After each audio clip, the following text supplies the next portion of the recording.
Hi friends, இன்னைக்கு என் ஸ்டைலில் பால் கோவா எப்படி செய்யுதுன்னு பார்க்கலாம். 1/4 கிலோ கடலைப்பருப்பு, 1 லிட்டர் தண்ணி விட்டு 3/4 பங்கு அளவுக்கு வேக வைக்கிறேன்.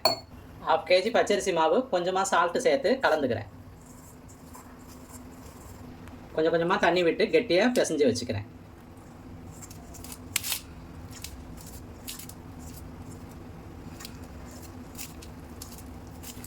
கடலைப்பருப்பு பாதி அளவுக்கு வெந்துருச்சு. இந்த டைமில் பால் சேர்த்துக்கிறேன்.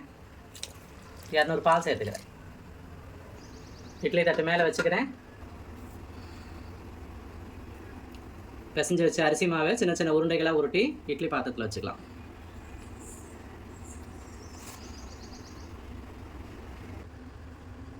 இதை மாதிரி சின்ன சின்ன உருண்டைகளாக உருட்டி 10 நிமிஷம் வேகட்டும்.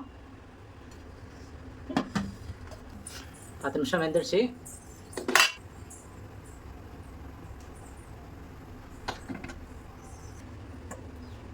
இதை மாதிரி எடுத்துக்கலாம். கடலைப்பருப்பு பாலில் சேர்த்துக்கிறேன்.